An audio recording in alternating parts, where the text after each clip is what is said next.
And we are back! Welcome to No Direction Beyond, the Starfinder news, reviews, and interviews podcast. I'm your host, Jefferson J. Thacker, also known as Param. I'm Alexander Agunas, the Everyman Gamer. I'm James. I write Code Switch. And today we are joined with a very special repeat guest, Paizo's very own Jason Keeley. Jason, say hello. Hello, it's a pleasure to be here. Awesome. We are super hyped to have you here. And we have invited Jason to talk about a book that is right on the doorsteps, Starfinder's first non-bestiary expansion hardcover, Pact Worlds. Hey, Jason. What's that? Did you know that as of this episode, you are officially the most prolific Paizo employee on this podcast? Nice. Well, I'm happy to be here again and again. Oh, We'll take you up on that. Please. It means I don't have to... Your other books might come a few days later, but, you know, we can get it done. Well, it's a small team, a small but exceptionally talented team. So we're definitely glad that you could spare the time to be here. Now, Jason, for those of them who do not know, can you give them the 30-second elevator pitch for Pact Worlds? Oh, Pact Worlds is our campaign setting book, our sort of core campaign setting for Starfinder. It does for Starfinder what the Inner Sea World Guide basically did for Pathfinder. So we've got a lot of great flavor stuff in there about all the 14 different Pact worlds and some worlds, some suns, some asteroids and whatnot. And then we've got just a bunch of player options in the back for anybody who wants to buy this book. We've got some feats and some spells and some races. It's chock full of good information. Now, I have noticed the trend with that, with the Starfinder books especially, a lot of more player options in what would traditionally be considered a GM book. Is that something intentionally done? Yeah, that's 100% intentional.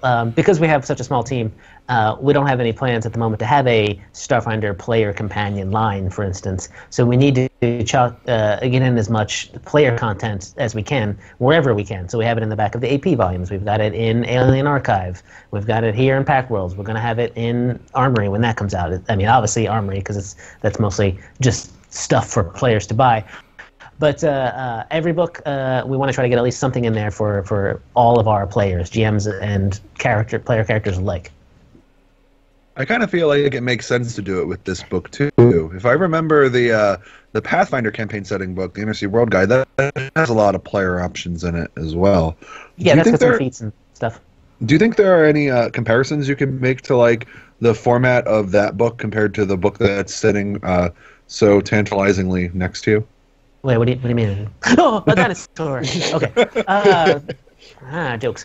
So yeah, I mean, if you know the Inner Sea World Guide, you'll notice that it starts off with an introduction. We've got that. It starts off with sort of going into detail for each of the individual countries of the Inner Sea region. That's what we do here with the planets, and then we go on to other things. We've got some GM stuff like some NPCs of different factions and some starships. Some of that stuff could be player options as well, but mostly it's just some stat blocks for some high-level fun starships.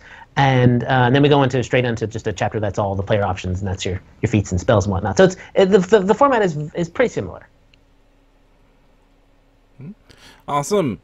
Now, when Starfinder launched, it was a little bit of a surprise. I guess not even really that much of a surprise, but it was a divergent course, and until recently, where the core rulebook launched with a setting information in it, and there actually is quite a bit of information about the Pact worlds in the Starfinder core rulebook. For a person that has the rulebook, how does this expand what's already there? It just by like tenfold, I would say, at least, as we go into a great amount of detail on each of the individual Pact Worlds planets, as opposed to just that spread with the giant piece of art, the giant beautiful piece of art. But there's more art on those pages than there is text. But now we have just sort of pages and pages of locations on the worlds that they're chock full of plot hooks, and then each. Oh, this is the thing I should mention. Each entry on the Pact Worlds, the last page, is a new theme for player characters, where it's sort of related to, you don't have to be from the sun, for instance, to be a solar disciple. It's just sort of, that's the most thematically tied in theme for that world. But for the most part, it's just got more of the stuff we've introduced in the core rulebook. So many themes. That's like, what is that, an extra 14 or 15 themes in this book? It's 14 extra themes. Oh, wow. That's tripling the themes all at once. Yeah. Mm-hmm. We haven't really introduced any more of those before now. So this is just more themes. So how divergent do you think those are from the themes that appear in the core rulebook? Because I always felt the ones in the core rulebook were very like they felt like very broad. So they are. They're meant to be broad so we can sort of cover a lot of bases all at once. The themes here in Pact Worlds get a little more specific. For instance, we have Space Pirate as a theme here in Pact Worlds. You could cover that with Outlaw. But the Space Pirate theme is a little more piratey, if that makes sense. It's got a little more dealing with, like, specifically as sort of one hand has a sword and the other hand has a gun kind of stuff, and other sort of piratey nonsense. So this almost sounds like it's more mechanical than like some of the other ones, because a lot of the other ones are like knowledge and skill based. Oh, there's a lot of that as well. But we have started to try to introduce some different ways to look at themes, and maybe there's a couple of them that are maybe a little more combat focused than even the mercenary. Which is, not like focus, but there's a little extra combat about little bits here and there. But for the most part, we are sticking with sort of ways to sort of use skills differently, ways to use them a little bit better, just incremental little bits of flavor for your character. That sounds super cool. Do you have a favorite one out of the 14 new ones? Oh gosh, pick your child. Which one survives? Can I remember all 14 of them? That's the question. Well, whatever one you remember is probably your favorite, right? Probably my favorite. Do I pick one of the two that I wrote? That's be one of my favorites. Actually, I will pick one. The corporate agent theme for the sort of tied into Absalom Station, since that's where a lot of corporate HQs are, does have a lot of fun sort of like networking abilities and throwing the weight of your corporation's name around. Like, do you know who I am? That's really cool. Like a power broker icon. Yes. That's awesome. Yeah. James loves everything that makes his characters more famous. Yes, fame is something that you like is great, because at first level in a lot of RPG, you're like, yeah, I'm this cool warrior guy. By the way, I just got beaten down by a bunch of rats in a basement. So getting themes at least has a starting point to like why you're up to doing this. So I think they're a good trend. I think everybody knows me. I just got beaten by rats in a basement. My second favorite might be the Gladiator theme, because it has a great piece of art. Of this art is very good. Yusoki with a gigantic hammer, just screaming. I must Pretty not hilarious. see this. That's reason enough. Can All right, let's take a look at it. Oh, yes, we can see it. Because it's right there. We can see it. It's in your hands. right here. Unless you're a listener. I'm sorry, guys. You're going to miss the art of the Millennium. Look at that guy. Oh my gosh, look at that hammer. There's a big, angry hammer rat. Yeah, he does. You can't. I don't know if you can zoom in on that. The face of the hammer has a rat on it. Oh, that's amazing. I'm looking at it in my PDF copy. He's That's really so branded. that people know who hit the thing. Yeah. He's got to leave his mark. Oh, he's missing part of his tail. That poor He's guy. a gladiator. He's fine with that. He kills people for a job, Alex. Well, no, but it's still bleeding. Like, there's blood everywhere.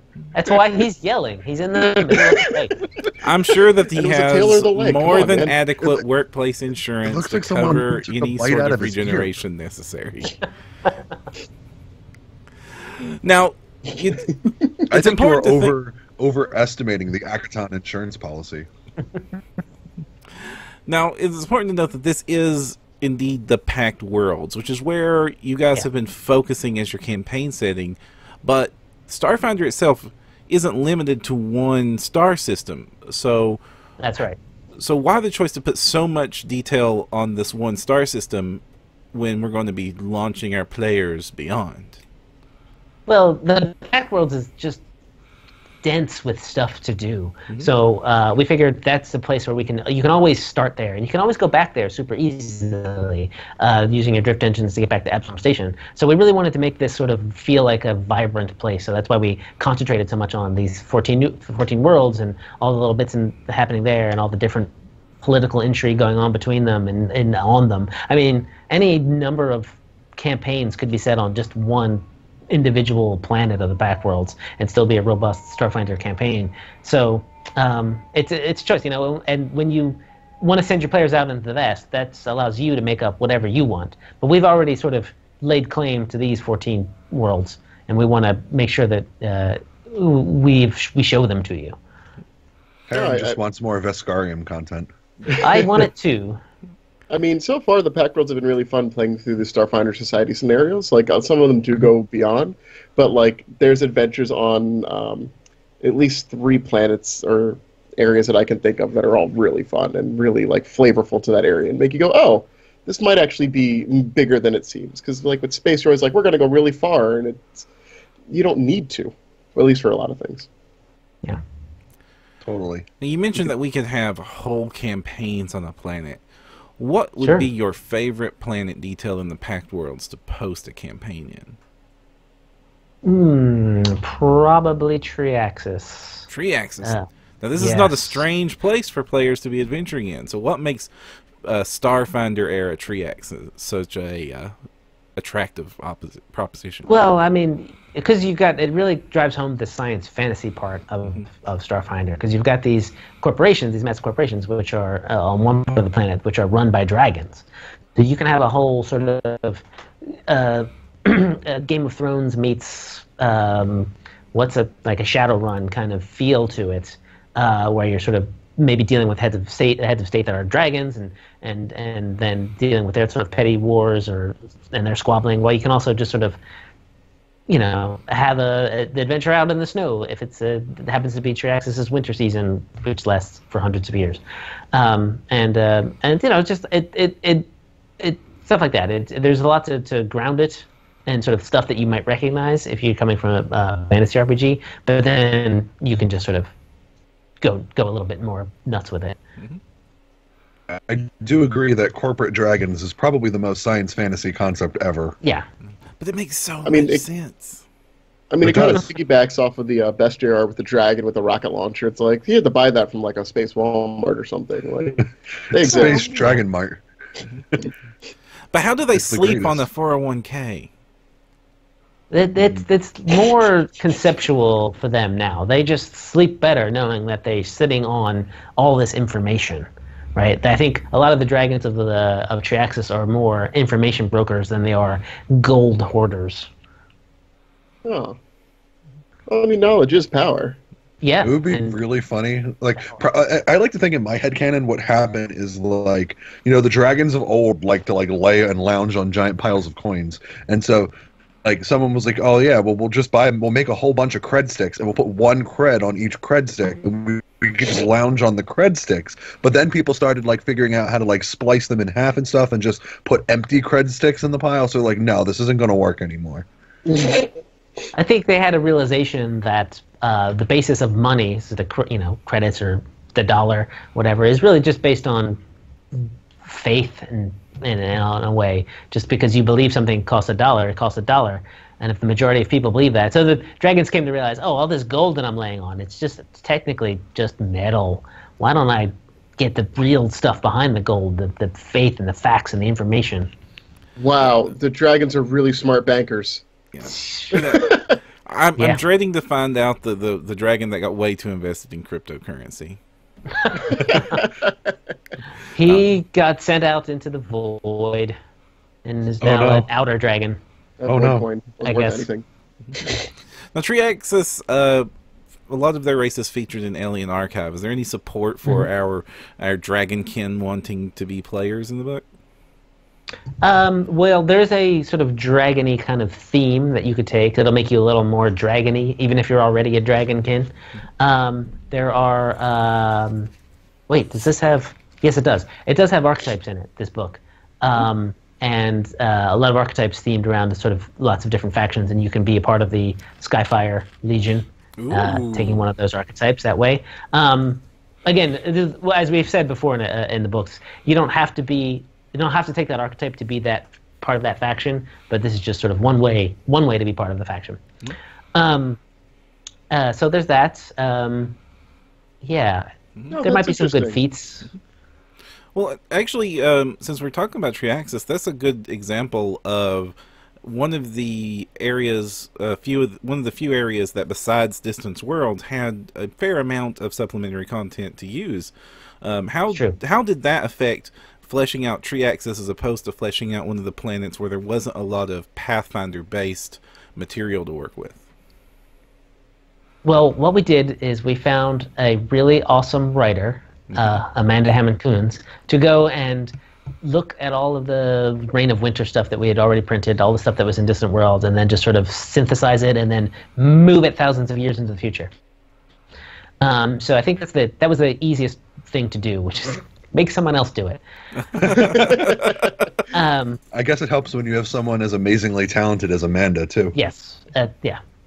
She did a bang up job, and basically it's just made my work a lot easier. Now, that's a fair reminder that even though, as Owen has posted up on social media, your name is literally all over this book. That was actually from that picture he posted was from last year's Free RPG Day product. The First Contact. Yeah, for some reason I'm listed in there 5 times, and the masthead. It was insane. I tried to get them to not do that, but they did it anyway. They thought it was funny. Recognition Yeah, bullying. good joke on me. Where I was going was, like most Yes. or many of Paizo's productions, this actually has a huge crew of authors and developers and artists that worked on it. 100. Yeah. So how was that putting this one together? I mean, did you have a really great team this time? Were there any standout, awesome surprises that you got back from the returns?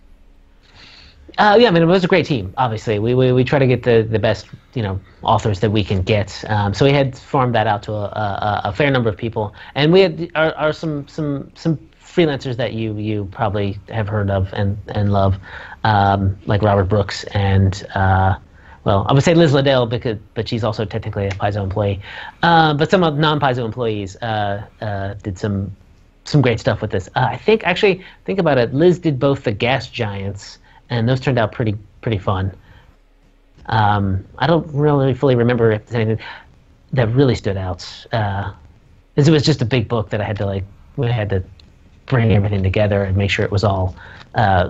Copacetic with what we had said before and what we want to say about the stuff and how it has changed.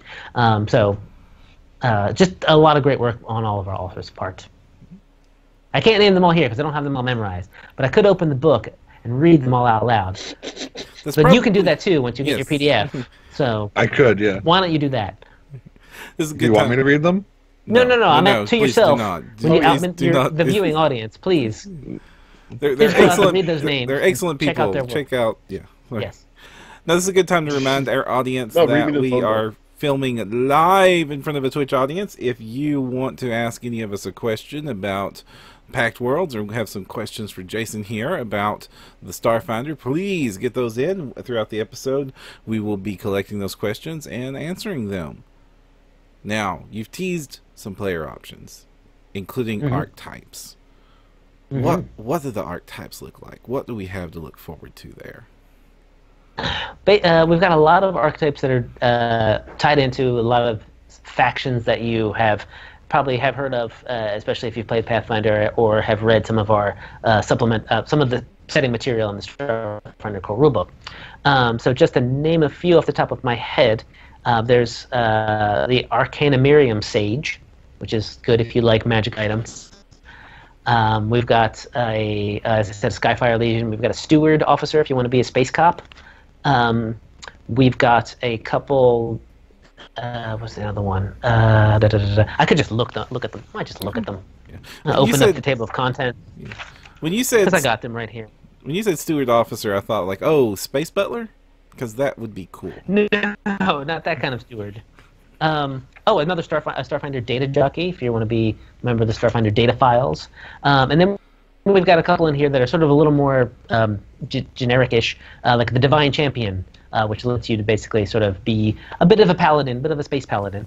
And then there's one in here that is kind of does an interesting bit of double duty that Owen Casey Stevens was able to sort of get, as he likes to do, sort of like, yeah, I can do that. We're like, how could you? What we need to do is we need 2 pages to fit in basically a Hell Knight archetype and the archetype that serves if you want to be one of the Knights of Galarian. And they're like, yeah, we can make that one archetype. So we made it one archetype with sort of variable choice making. If you want to be like, oh, I'm a Hell Knight, so I can take one of these, and if I'm one of the Hell Knight of the Order of the Eclipse, I might get this. So there's some choices that you can make within the archetype itself, and that one's pretty neat. We had to fit that on 2 pages though.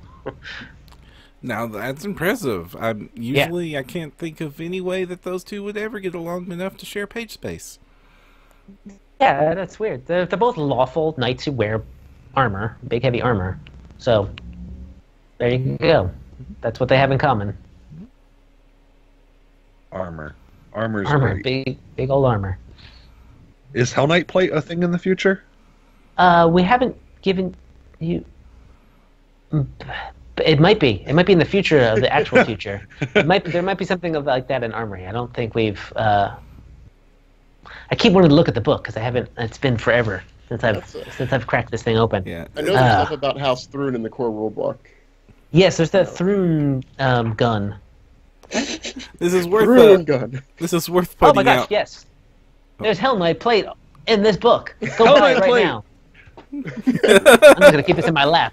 It was closer than we thought. All right, it is worth noting. The future is now. That, like many of the books at Paizo, you guys had finished active work on this months ago before you even sent it to the printer. Yeah. So even though it's literally coming out next week, it's been done for 6 months? Yeah, 5 months maybe. I remember this is pre holidays from last year that I finished this up. We all finished this up, I should say. So we do have a question from the audience. Okay. Made in a Sweatshop asks, is there anything you wished you could have brought over from Pathfinder into Starfinder but couldn't for some reason? I have so far gotten a fair amount of what we wanted to from Pathfinder over. Gosh. Okay, so this is one of the things we haven't yet done, as it would be almost impossible to do in Starfinder. But one of my favorite archetypes in recent memory from Pathfinder is from Horror Adventures, the Living Grimoire, which basically lets you hit. I think it's an Inquisitor archetype that lets you hit people with a big book. That would be kind of neat if I could make that a Starfinder thing, but that would be really hard to do. I mean, because they don't really have big books in the future. With a big iPad. Just a big old tablet. It's a pre-grap, like one of those giant monitored tube things. Oh, you just CRT. I don't want to carry that around. Taste the past future. Oh, that's funny. Iruvina is wondering, are there new creatures in the Pact World book? There aren't exactly new creatures like there would be in Alien Archive, but there are 7 new playable races. That sounds about right. Or 5. There are a handful of new playable races in here that are kind of newish and very weird. So check those out. Do I just tell? Do you want to know what they are? Because they're weird. But let me ask: is one of them the thing that, like, whenever I talk to Owen about like his Starfinder game, he's like, "I'm playing a character I can't tell you about because it's a race I can't tell you about." He's Yes. literally been saying this to me for weeks. What a jerk. Yes, he is playing one of the races from Pact Worlds. Oh gosh, tell us about that one first. Okay, so we've decided to do some weird stuff here with the playable races in Pact Worlds. A lot of the playable races in Alien Archive are, for the most part, kind of humanoid, or at least the humanoid type. And there are a few that aren't, but for the most part, we basically have done that. So we decided to go a little nuts, and we started with, well, I was told to write a really weird one, and the first concept I pitched, which was actually a concept that Owen and I had talked about, of a creature that's just a wheel with like an eyeball in the middle. That was deemed too weird. So instead, I had pitched a trackball man, which is this guy here. He's a little trackball guy who just sort of runs around on his little trackball, his little foot orb, and zips around. So so then my sort of reason for that was like, oh, there's a new something weird happened on one of the shepherd moons of Liavara that no one has been on because it smelled funny, and that's actually what happened. And then like these ramps came out of the ground, and like the Bantrids here have just woken up from like a eons long slumber, and they don't know anybody, but they're real excited to meet people, and they don't all their past information. They don't remember why they put themselves into some form of hypersleep, but now they're just sort of, they like to wheel around, and they have their ramps, and they're moving. They're sort of walking desks. They need to stand still, and they don't have a sense of smell, so they can stand their own planet. That's one of the weirder ones. Are they the reason the planet is ranked? Like, do they give off some sort of like body stank when they sleep? Even though they look like noses, they can't smell. Just something I love this. I came across. So then that was one of the weirder ones, and then I thought that would be the weirdest one, but it really isn't, in my opinion, because right before that, alphabetically, these weird guys who are starfishy things with eyeballs on their knees and just strange. But the thing is, they're not exactly new, because you may have met one already. They are consummate shapeshifters and have been sort of hiding out a little bit here and there as common Pact Worlds races. But they don't have an evil agenda. They just think they don't want to freak people out. They just don't want to look gross, and they want to wear suits. Yeah. I mean, if they have eyeballs for knees and they don't want to freak people out, they could just not wear shorts. Yeah. Sure. Well, if they wore pants, how could they see? Oh, that is a... They'd cover up their eyeball knees. All of their clothing is made out of the stuff that like the Scream masks are made out of. You know what I'm talking about? They never left the grunge era. It's shredded I was jeans about the to whole say time. 90s grunge. Yeah. Nirvana taught them to see. So They'll from there, have Widowmaker infrared vision. From there, we get some sort of less weird but still awesome options, like a playable undead race, a playable race that is plant-like, a robotic construct sort of playable race. That's what Owen is playing, and then of course a familiar face in the Strix. Ah, they're back. They're back. Do they still hate me and all of my kin? They don't hate you. They just don't trust you. I mean, that's fair. I don't trust me Yeah. either. Yeah.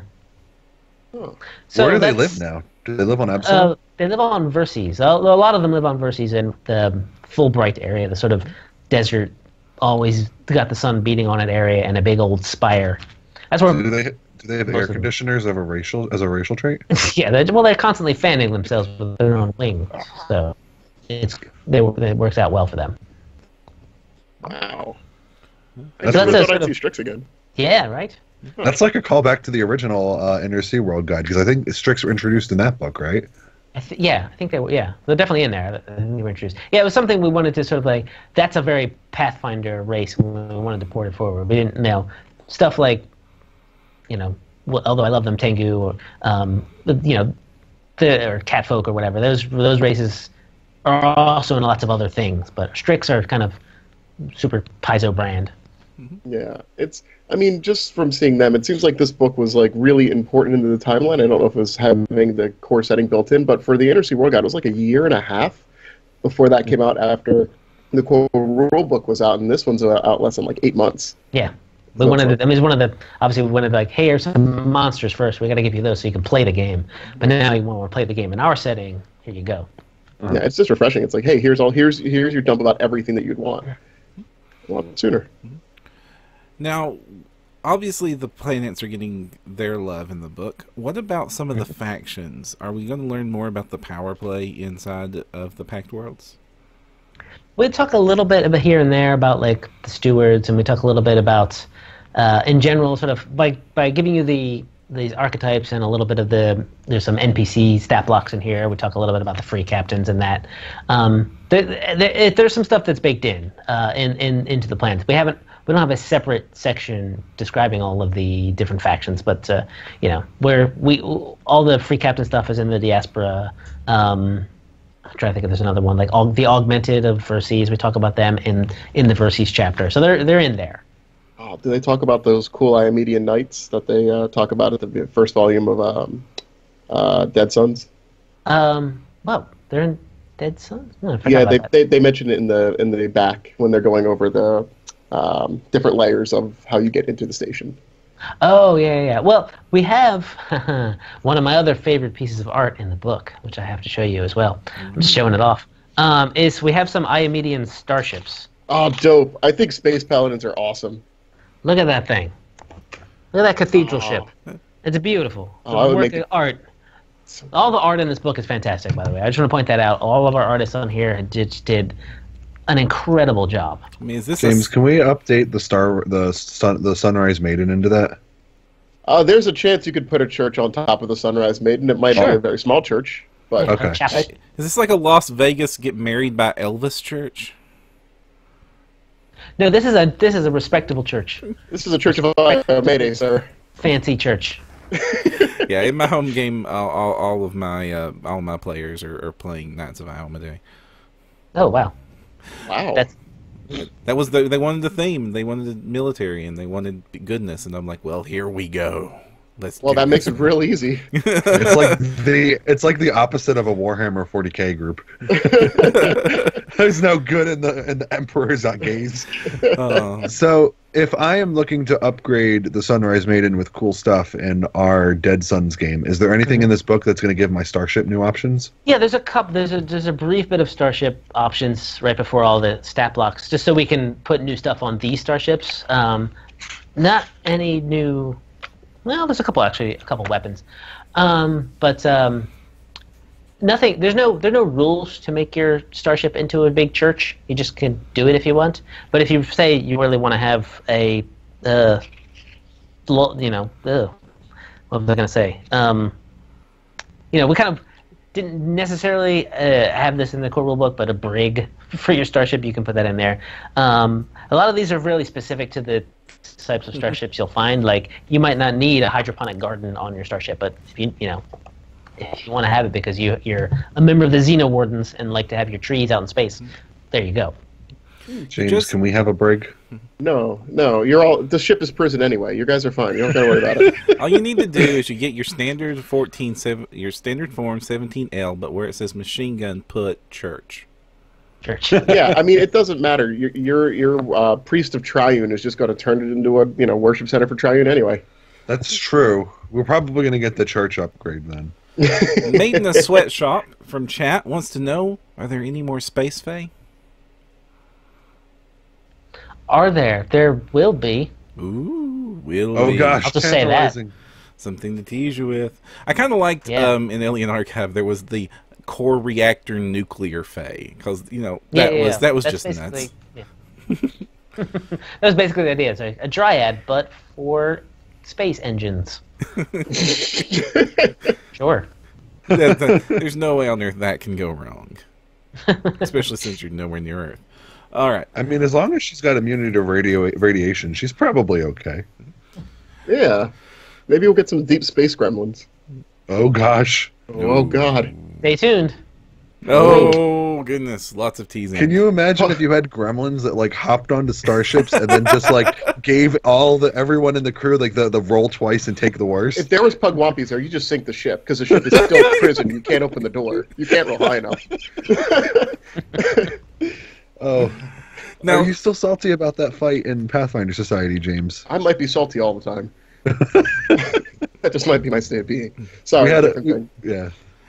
well, since Alex was wondering about making his starship better and the mention of society, what cool stuff is in here that will help better equip my Starfinder Society Technomancer?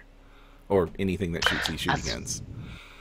That's a good. I don't know what they have sanctioned particularly, to be honest. But I'm just find something in here that's fine. So, I was there's a thing I was reading on the boards the other day. There's people talking about Pact Worlds, and they mentioned 3 things in the character options that go together so well that I didn't realize they went together so well. And put in a character concept way, not necessarily a game breaking way. There is a sword cane weapon that you can get. Okay. There is a kind of cloak that makes you invisible, obviously. I like this. And there are feats called minor stage magic, and major stage magic. And the person was like, "I have my character concept," and I was like, "Oh no, that is the best character concept. Now I need to put more big hats and white gloves, and tail tuxedos into Starfinder, so you can be the amazing space Merlin." Amazing corporate space Merlin. Amazing Mesmero. When you went Swordcade, I'm like, oh, Space Quinn, obviously. No, left turn. It's even better. Quinn in space. He can kick down starship doors. He's amazing. He's here to serve you a warrant. The problem is that Space Quinn goes and he kicks down a starship door, but he's like outside and like he just breaches the airlock and everybody dies. You can serve somebody when they're dead. We played a game in Starfinder Society where James played the iconic investigator, and James got frustrated with our GM, so he just started kicking down every door that he could find. And so in our area, Quinn has earned the nickname Door Kicker Quinn. Because that's how he investigates his crimes. Yeah. That's not easy to do on a starship or anywhere in space. Those doors are big and metal. They're not the flimsy wooden doors of Pathfinder. I mean, the flimsy wooden doors got me killed, so... Well, there you go. He kicked open the door, and there was an imp on the other side. It stuck attack him. It was a short investigation. Oh, that was funny. So we mentioned starship stuff. We mentioned planets and factions. What about feats or spells? Anything of that nature for characters? Oh, here, we want to help your Technomancer. If this gets whatchamacallit, sanctioned, we do have some fun Technomancer spells in here. Specifically, like you can turn some junk into some armor. Oh wait, are we talking spells? Do I have to walk away now? Because I helped in the section. No, yeah. Okay. What's this in the review, Alex? We're not passing judgment on the book. I don't know. He told me one of them, and they were bad. No, spoilers. I mean, full disclosure, Alex wrote some parts of this book. That's true. I've forgotten about that. If I had opened it up to the... That's why Alex wanted me to read all the authors off. It was totally... He's just trying to self-promote, man. I mean, being suspicious on, like, all these podcasts and like 5 billion blogs isn't enough self-promotion.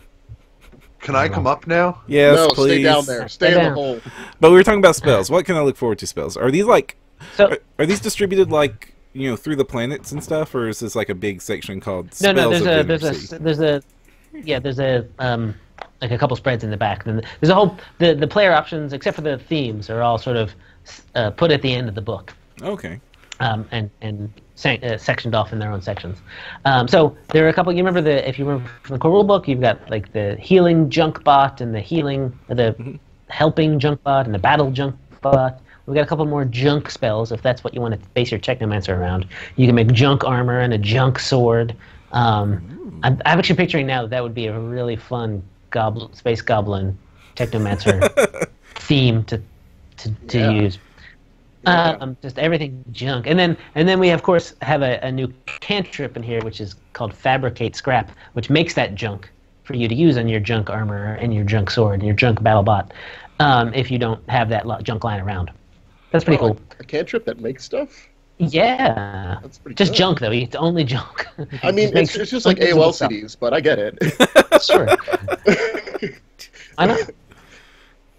And some fun spells that allow you to sort of basically dimension door yourself through a computer and Well, that's the best thing ever. fun stuff like that. Yeah. We need to Control the reenact- atmosphere. We need to be able to reenact pretty much every 90s teen show. Now, what about the Mystic? Do they get their spellcasty love too? Yes. There's some spellcasting love from Mystics. I'm trying to remember what they are. If you want to control atmosphere, mental block. Oh, that's a fun one. Seeking shot. Nice. Ooh. It does something fun. I'm not gonna say what it is. Ooh. It looks good. And some basically a full strength-ish kind of spell called Might of the Elikoth. And if you remember from your Alien Archive, Elikoth is a big radioactive elephant from Eox. Yeah. So we're throwing, we're getting a more Starfinder flavor in the names of the spells too, that sort of stuff. That's I mean, much it's better than Bear's Endurance. Yeah, serious bull strength. Bah, I want bull. radioactive space elephants. Strength. Yeah. So, Did we ever get the name of that awesome dinosaur on the front cover? Yeah. What's up with the? You can't just show a space T-Rex and not give a space T-Rex. I won't say you're never going to see this, because you will have stats for this at some point. Ooh. I don't know what it's man. called, though. I forget what we called it. Is that in another product that's out now? Not yet. Oh. Now, what Wink planet again. does it live on? Then, Second at least? question: how many thumbs up did James Jacobs give that dinosaur? He said he liked it. I think he might have even wanted to give it stats at some point. Yeah, he might have been the one who gave it stats, actually, I should say. Isn't that like the highest level of I guess flattery is not the right word. Praise, yeah, that's it. Highest level of It's a big praise. compliment. Yeah. And I think these beasties can be found on Castrovel. Wow, Oh, God. Castrovel, a planet noted for its jungles, rainforest, and elves. No, we got to get out of A there. plus, No, I don't want to fight James. that. Let's leave. No, James, let's leave. No, they are very scared from their Dead Sons trip so far. No spoilers. I finally learned the downside of being a melee character in Starfinder. It's that I have to stay in melee with the dinosaur. Dun, dun, dun, dun, dun, dun, dun, James dun. just played the Jurassic World. I was dying. You'll have fun with those monsters. All right. It So seems like we have a lot of questions in chat that are just sort of general Starfindery stuff. Does anybody have any more questions about the Pact Worlds book? While we get to that, if you were to pick one of these planets that hasn't gotten a lot of fun focus yet to base a character on, what would you choose, and what from this book would you use to make the concept great? Good question. We haven't talked about Eox a lot yet. It's a fan favorite. It's a fan favorite, and there are basically a theme and a race. I could just basically go kind of undead heavy on that. Maybe make some kind of spooky mystic. And for listeners who don't know what Eox is, it is a planet. Oh, you go for it, Jason. You were Sure. really excited. Yeah, I'm sorry. Eox is a planet that had died basically a long time ago because of something they did, and their atmosphere was ripped away, and a lot of people hunkered down underneath the surface. And then when they came up, they're like, "Oh, no, we can't live here. We'll just have to become liches instead." So they made themselves into liches and space liches and all sorts of undead. And now the planet is basically a haven for those types of people. And they're not necessarily all evil. They're just, a lot of people are just trying to get by, get through their day, working, at the flesh vats so that the ghouls can not go crazy and eat the rest of the universe. I mean, the graveyard The shift is fake brutal. blood factory. Yeah. I see what you did there. It's all the graveyard shift on Eox. But All right, All right. so So if I was working in the Starfinder setting as like an employee, right? Which planet would be worse for my boss to be? Would it be worse to have a space lich or one of the corporate dragons of Triaxis? Like where would my time as having like workers' rights and stuff be worse? Octurne. That wasn't a Yeah. choice, James. Working for Karsai the King. Yeah, probably. But are you undead currently? Consider it the least favorable option for whatever world I'm on. Well, then probably Eox. Yeah, if you're not already undead, you're not gonna make it anywhere. There's a glass ceiling, but for people who can breathe, I guess. On Eox. There's literally a glass ceiling for people who can breathe. Just traps the air in. It's an airtight glass ceiling. That was weird. Why did I say that? Made in a Sweatshop wants to know if Eoxians work the 9 to 5 shift or if they are all drawing their pensions, as if they aren't living. Right. Do you get pensions on Eox? No, they probably have something else that there's no actually retirement plan on Eox. That's the tough part. Oh yeah, okay. So it sounds like the dragons are a lot better. I'd like to retire eventually, even if it's in dragon years. If there's a chance you could work for a good aligned dragon on Triaxis. There's plenty of those, and they have their utopia companies. They have their they hadn't been all wiped out. It was looking pretty dim for them back in the Pathfinder days. Well, I'm not saying they're all 100% good all the time, but there might be a few of them. Yeah, you got like Puff, Charizard. Yeah. A couple. That's a Pokemon. You caught I know me. that much. I just want to see like dragons on Triaxis who like cosplay as humans. I swear I've seen art of a dragon in a business suit, and I'm not sure where. Now, I've got a specific place I would like some more info that if you could tease us about, Jason. Sure. Of Spill the beans. when we were first, so ever since Distant Worlds teased this, what's it like to live on the sun? Ooh. So there's a place, and this is mostly the sun part. The sun actually gets 2 pages fewer than the other 13 planets because there is not as much to live there. But there are a couple places around the sun that you might be able to live. There's a couple space stations and such. But then, if you want to, I guess if you're cool with the Sarenites, they'll probably let you in. It's actually anyone can go there, but it's the Burning Archipelago, which is inside, just inside the sun's corona, and there's got these cities inside bubbles, made with technology that no one really fully understands and no one knows who built it. But basically, the Sarenites found it about 100 years ago in our timeline, and moved in, and a bunch of other people moved in, and there's a lot going on there. Lots of different types of bubbles and different some espionage going on. There's actually you might meet a Ifrit from the Plane of Fire. There's a lot going on there. Is that wizard from Distant Worlds still on the sun, or is he dead? We didn't talk about him much. He's probably long dead or gone to come back in the AP for next year. I don't know. I don't remember his Careful name. what we say on that subject. I just remember Even that when he we're was teasing there. around, people take us seriously. He's like Raziel. He could be seeing other suns. We'll log on tomorrow, like after Param finishes editing and puts this up, and it'll have like 40,000 views, and then we'll see like on EN World, Jason Keeley confirms Space Wizard next AP, and then it's like no, Called Kill the Space Wizard. The whole AP. And this book is you how can the count Rune on Lords it. come back. Oh. I don't think I want Space. All right, Wizard. we're coming up on Ooh. our hour, so one last chance for everybody to get in some questions in chat.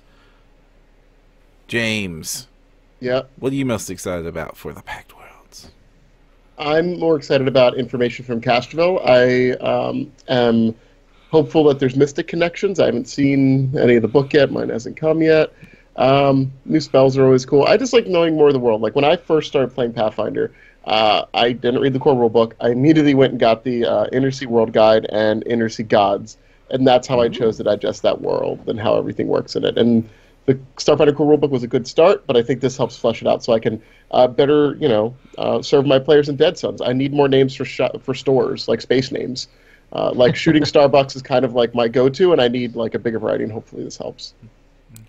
I have to agree with you because I loved that there was setting information and it was really flavorful in the core rulebook, but really just like a lot of the core rulebook, it just left me thirsty for more because there's just like enough to barely get by, but even though the thing is 600 pages, you can't put much more in it. Yeah. I want to know more about Versus. Come on, give me with the weird eyes and everything, and their weird and their super utopia. Give me. It does seem to be a pattern with you guys of making things weird by putting extra eyeballs in weird places.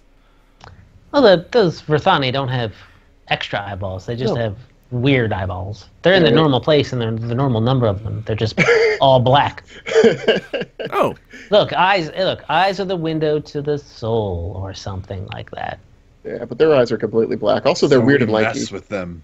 Yeah. What are you excited about, Alex? I am excited to get more context on the world because, at least for me, I think it's really hard to play a game without knowing about the place you're playing in. So being able to be like, oh, hey, this was a thing that totally happened on this planet in the last 300 years would be super helpful. Like you guys were saying, the base information in the core rulebook is very good for getting you started, but it covers like 300 years, and it tends to like all the events go over like all 14 planets. So it's like there's a lot that has probably happened, and I'm really looking forward to hearing about it. Also, I need more places to go on vacation in Dead Suns. Oh, the beach wasn't enough? No, the beach episode was great. We had an anime beach episode. You had the obligatory fan service episode? We did. Well, see, what happened was like the NPC we ran into was like, I need a day to translate these files for you. And I turned to the party. I was like, we could just like say time passes, or we could have the obligatory beach episode now because we're on Castrovel. There are beaches here, and so we had the obligatory beach episode. I love it. They had a good time. It was great. Donato Classic asks, what did the Vesk get? It's Louise in disguise. Well, we don't talk too much about the Veskarium because that is not a Pact world. And maybe in the future we'll have a Veskarium book. We've all been talking about it. In a way, like, we don't necessarily talk about specific... I wouldn't even say, like, the Kasatha get anything specific in this game, or the Elves get anything specific, or the Lashunta get anything specific in this game, but you can, as a Vesk, you can take any of the, you can have any of these things. If you want the new types of plasma cannons we got in the back, there you go. If I want to be a Skitterman Hell Knight, can I? Ooh. I don't know. Wow. I think you're relegated to Heck Blink, Knight blink. at that point.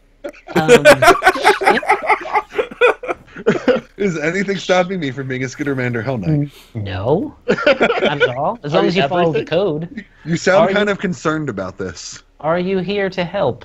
That's the question. I'm here to help obliterate chaos. Okay. I have one. Okay. Or you could have a Skittermander and the Knights of Galarian. I'm here to help you find lost Galarian. Yeah. That seems You can more do that. appropriate. You just have the Skittermander go to like Versailles, just start turning over every rock. Galarian.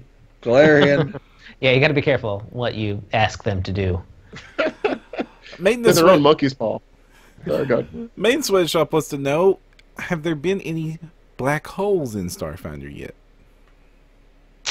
We do have a little, like, sort of touch on things that are close to these gravitational anomalies like that, especially out in the diaspora. There's a couple sort of spots that are like, hey, be careful, don't get too close to that because you might get sucked into another dimension or something. But we haven't had any, like, 100%, this is definitely a black hole yet. Ooh. I mean, with a fantasy, science fantasy setting, you can make black holes anything. They don't have to be all the Stephen Hawking's black holes. Sure, yeah, that could be connections to the negative energy plane or something like that. They could be way cooler. Or even cooler than that. Yeah. Or even cooler than the thing you're thinking of, James. It's even cooler than that. I'm The excited. thing I'm thinking of. I'm going to send my players to a black hole. Oriana asks, any notable conflicts or threats on the planets that may be advantageous for the Starfinder Society to get involved in? I think asking for the plot hooks. Yeah, there's a ton of these plot hooks in here. Let's flip open a page and see if I spot one. Let's talk about the Adari, the world chip of the. Each section, by the way, just so you know, in case you're curious, talks about like society and residents, and then there's a section about conflicts and threats. So each planet has at least 2 or 3 or 4 paragraphs on the different conflicts and threats specific to that world. So yes, the answer to your question is yes. The end. No more good. spoilers. Yeah, no, because I was talking about this with Alex, or he wanted to see more where the individual conflict lied on a planet, stuff you didn't get in the core rulebook. So that's cool. It's there. All the conflict, all the bad guys from all the planets band together, and they make a league of villains, and then that's the new AP against the league. You heard it here first. Oh gosh, no! What have I done? Confirmed. They're going to ally with that sun wizard. You're going to be in trouble. Oh, No, he's the leader. The final fight is like Lex him Luthor force choking of that league. Oh, man. And with that cheerful note, it looks like it's about time for our episode to come to an end. Thank you so much, Jason, for joining us. If anybody was more interested in Starfinder Pact Worlds or any of the other awesome stuff that you're up to, where should they look? Well, obviously, find me on Paizo and look for things that I've written. But you can follow me on Twitter at hersweston. Yeah, that's it, just hersweston. Maybe, yeah. I sometimes check Facebook. You'll find me there. Same name, Jason Keeley. And with con season coming up, any conventions that our listeners might be able to catch you at? I'm definitely going to be at PaizoCon. Running some fun stuff. I will most likely be at Gen Con. I don't know about anything in between. I will personally be going to Board Game Geek Con in like November. So come play a board game with me. Come on. Let's go. All the board games. All right. Thank you very much. James, anything you want to shout out I to before we... ramping up your equipment. I would like to wrap up the dogs barking in the background, so apologies there. Yeah. Anything you want to shout out to, James or Alex? You go first, Alex. Hey, did you see that Dreamscard Press is starting a Kickstarter for their Starfinder Psionic stuff? Yeah, that's going to be cool. I was super glad that they announced they were getting on that because there's much more love, and I think there's much more room in the Starfinder science fiction-y stuff to adapt the psionic stuff. And I kind of feel like Psionics feels more sci-fi anyway. Yeah. And they've done a fantastic job in the past. So, yeah, I'm looking forward to that. All right, but it looks like we're wrapping things up. Thank you again, Jason, for joining us. Looking very much forward to getting my hands on that book as soon as the mail comes. Because PDFs are not enough. And until next time, go beyond with no direction.